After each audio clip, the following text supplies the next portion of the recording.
ஒரு மனிதன் கத்திக்கொண்டு மாறுவதில்லை. சில நேரங்களில் அவன் அமைதியாகி மாறுகிறான். நேற்று வரை எல்லோருக்கும் பதில் சொன்னவன் இன்று பதில் சொல்லாமல் போகிறான். நேற்று வரை யாராவது கோபப்பட்டால் உடனே சமாதானப்படுத்தியவன் இன்று அவர்கள் கோபப்படட்டும் என்று விட்டுவிடுகிறான். நேற்று வரை யாராவது விலகினால் அவர்களைத் தேடி சென்றவன் இன்று கதவை திறந்துவிட்டு நிற்கிறான். போக வேண்டும் என்றால் போ. அவன் கோபமாக இல்லை, அவன் பழிவாங்கவும் நினைக்கவில்லை. அவன் வெறும் சோர்ந்து போயிருக்கிறான். ஆனால் இது சாதாரண சோர்வு இல்லை. தூங்கினால் சரியாகும் சோர்வும் இல்லை. பல வருடங்களாக மற்றவர்களின் உணர்ச்சிகளை தூக்கிக் கொண்டு நடந்த மனம் ஒரு நாள் திடீரென்று ஒரு முடிவு எடுக்கிறது. இனி போதும். அந்த ஒரு வார்த்தைக்குப் பின்னால் மனவியல் இருக்கிறது, உடலியல் இருக்கிறது, மனித இயல்பின் இருண்ட உண்மையும் இருக்கிறது. அதை புரிந்து கொள்ள நாம் கார்ல் யூங்கிடம் இருந்து தொடங்க வேண்டும். யூங் மனித மனதைப் பற்றி ஒரு முக்கியமான கருத்தை சொன்னார். நாம் உலகத்துக்கு காட்டும் முகம் ஒன்று. அவர் அதை பர்சன் என்று அழைத்தார். நம்முடைய சமூக முகம் நல்லவன், அமைதியானவன், எல்லோரையும் புரிந்து கொள்பவன், யாருக்கும் பிரச்சனை தராதவன், எப்போதும் உதவுகிறவன். ஆனால் அந்த முகத்தின் பின்னால் மற்றொரு பகுதி இருக்கிறது. கோபம், வெறுப்பு, வலி, இல்லை என்று சொல்லும் சக்தி. அதை யூங் ஷேடோ, நிழல் என்று அழைத்தார். இங்கே ஒரு பிரச்சனை வருகிறது. நீ உனக்குள் இருக்கும் அந்த நிழலை வருடக்கணக்காக அடக்கினால் என்ன ஆகும்? நீ கோபமாக இருந்தாலும் சிரிக்கிறாய், உன்னை காயப்படுத்தினாலும் பரவாயில்லை என்று சொல்கிறாய், உன்னை மதிக்காதவர்களுக்கும் மீண்டும் வாய்ப்பு கொடுக்கிறாய், உனக்கு நேரமில்லாத போதும் மற்றவர்களுக்காக நேரம் உருவாக்குகிறாய். ஏன்? ஏனென்றால் உனக்குள் ஒரு பயம் இருக்கிறது. நான் இல்லை என்று சொன்னால் அவர்கள் என்ன நினைப்பார்கள்? நான் விலகினால் நான் கெட்டவனாகி விடுவேனா? அவர்களுக்கு நான் தேவைப்பட்டால்? இந்த பயம் நல்ல மனம் போலத் தெரியும். ஆனால் சில நேரங்களில் அது நல்ல மனம் இல்லை. அது அங்கீகாரத்திற்கான பசி. மக்கள் உன்னை விரும்ப வேண்டும், மக்கள் உன்னை நல்லவன் என்று நினைக்க வேண்டும், யாரும் உன்னை விட்டு போகக்கூடாது. இதுதான் பலரை தங்களுடைய எல்லைகளை அழிக்க வைக்கிறது. ஆனால் மனித இயல்பு எப்போதும் அந்த நல்ல மனதை மதிக்காது. இதைத்தான் மக்கியவெல்லி பல நூற்றாண்டுகளுக்கு முன்பே மிகவும் குளிர்ச்சியாக பார்த்தார். மனிதர்கள் எப்படி இருக்க வேண்டும் என்பதை அவர் எழுதவில்லை. பல நேரங்களில் மனிதர்கள் உண்மையில் எப்படி நடக்கிறார்கள் என்பதைத்தான் பார்த்தார். நீ எப்போதும் கிடைக்கிறாயா? ஒரு கட்டத்தில் உன் நேரம் மதிப்பிழக்கும். நீ எப்போதும் மன்னிக்கிறாயா? ஒரு கட்டத்தில் உன் மன்னிப்பு சாதாரணமாகிவிடும். நீ எப்போதும் உதவுகிறாயா? ஒரு கட்டத்தில் உன் உதவி நன்றியல்ல, கடமையாக மாறிவிடும். இதுதான் மனித உறவுகளின் ஒரு இருண்ட உண்மை. நீ தொடர்ந்து கொடுத்துக் கொண்டிருந்தால் சிலர் அது ஒரு பரிசு என்பதை மறந்து விடுவார்கள். அது அவர்களுடைய உரிமை என்று நினைக்க ஆரம்பிப்பார்கள். முதலில் ஒரு சிறிய எல்லையை தாண்டுவார்கள். நீ அமைதியாக இருப்பாய். அவர்கள் இன்னொரு எல்லையை தாண்டுவார்கள். நீ மீண்டும் மன்னிப்பாய். பிறகு அவர்கள் உன்னை பற்றி ஒரு முடிவு எடுப்பார்கள். இவனுக்கு எல்லை இல்லை. இதுதான் ஆபத்தான தருணம். ஏனென்றால் அங்கே இருந்து அவர்களின் நடத்தை மட்டும் மாறுவதில்லை, உன் உடலும் மாற ஆரம்பிக்கும். ஒரே மாதிரியான மன அழுத்தத்தை மீண்டும் மீண்டும் சந்திக்கும் போது மூளை அதை நினைவில் வைத்துக் கொள்கிறது. உன்னை ஒரு முறை காயப்படுத்திய ஒரு குரல், ஒரு முகபாவனை, ஒரு செய்திக்கு பதில் வராதது, ஒரு கதவு அடைப்பது, ஒரு குறிப்பிட்ட வார்த்தை, இவையெல்லாம் பிறகு சாதாரண விஷயங்களாக தோன்றாமல் போகலாம். மூளை கேட்கும், இதற்கு முன்பு இது நடந்தபோது நமக்கு வலி வந்ததே, அதனால் அது உன்னை காப்பாற்ற முயற்சி செய்கிறது. இதில் அமிக்டலா போன்ற மூளைப் பகுதிகள் ஆபத்தை கண்டறிவதில் பங்கு வகிக்கின்றன. ஆனால் இதை சிக்கலாக்க வேண்டாம். எளிமையாக சொன்னால், உன் மனம் மறக்க முயன்றாலும் உன் உடல் சில அனுபவங்களை நினைவில் வைத்திருக்கலாம். அதனால்தான் சில மனிதர்களுடன் பேசும்போது எதுவும் நடக்கவில்லை என்றாலும் உள்ளே ஒரு பதட்டம் வரும். இதயம் வேகமாக துடிக்கும், வயிற்றில் ஒரு சுருக்கு, கைகளில் வியர்வை, ஏதோ சரியில்லை என்ற உணர்வு. சில நேரங்களில் அது இன்ட்யூஷன் என்று நாம் நினைப்போம். சில நேரங்களில் அது கடந்த அனுபவத்திலிருந்து கற்றுக்கொண்ட நரம்பு அமைப்பின் எச்சரிக்கை. உடல் சொல்கிறது, இந்த இடத்தை நான் அறிவேன். அங்கேதான் ஒரு மனிதன் மெதுவாக மாறுகிறான். அவன் முன்பு செய்த ஒரு விஷயத்தை நிறுத்துகிறான். விளக்கம் கொடுப்பதை. முன்பு யாராவது அவனை தவறாக புரிந்து கொண்டால் அவன் பதறுவான்.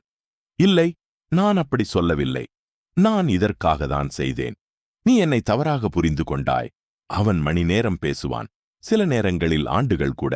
தன்னை நிரூபிக்க முயற்சிப்பான். ஆனால் ஒரு நாள் அவன் ஒரு விஷயத்தை புரிந்து கொள்கிறான். உன்னை புரிந்து கொள்ள விரும்பும் மனிதனுக்கு அதிக விளக்கம் தேவையில்லை.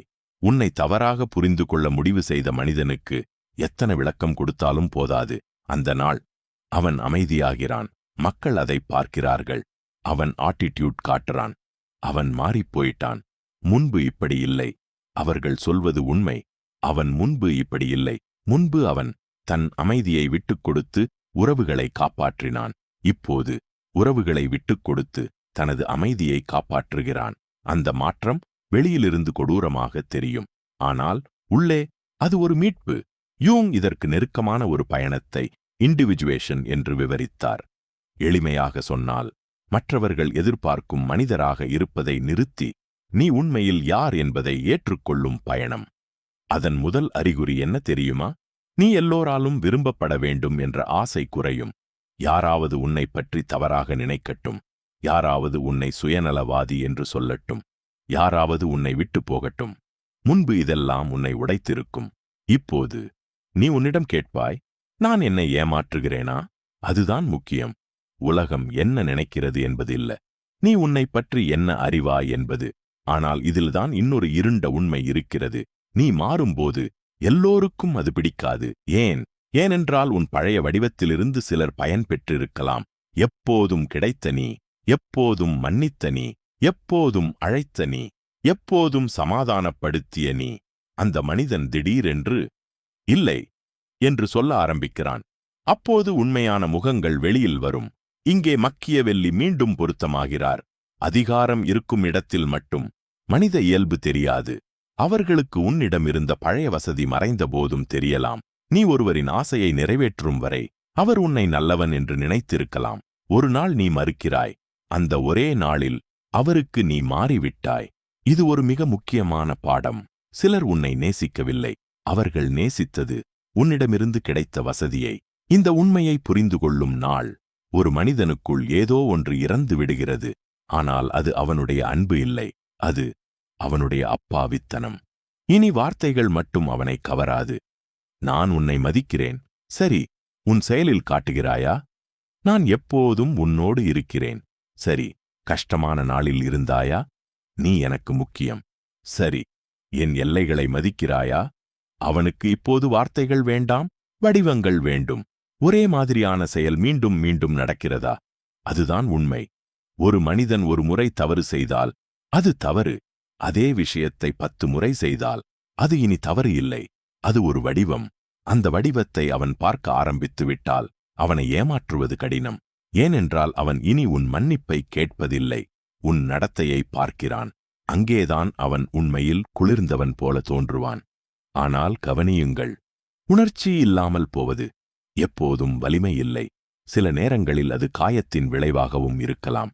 அதனால் உண்மையான வளர்ச்சி என்பது எதையும் உணராமல் இருப்பது அல்ல. உணர்ந்தாலும் அதனால் கட்டுப்படுத்தப்படாமல் இருப்பது. யாராவது அழுகிறார்கள், நீ அவர்களின் வலியை உணரலாம். ஆனால் அதை உன் வாழ்க்கையாக மாற்ற வேண்டிய அவசியமில்லை. யாராவது கோபப்படுகிறார்கள், நீ அதை புரிந்து கொள்ளலாம். ஆனால் அதை சரிசெய்வது உன் கடமை இல்லை. யாராவது உன்னை விட்டு செல்கிறார்கள், அது வலிக்கலாம். ஆனால் அவர்களை துரத்த வேண்டிய அவசியமில்லை. இதுதான் உணர்ச்சி முதிர்ச்சி. எனக்கு கவலை இல்லை என்பது அல்ல. எனக்கு கவலை இருக்கிறது, ஆனால் எனக்கும் நான் முக்கியம். இந்த ஒரே வாக்கியம் பல வருடங்களாக பிறரை காப்பாற்றிக் கொண்டிருந்த மனிதனின் வாழ்க்கையை மாற்றிவிடும்.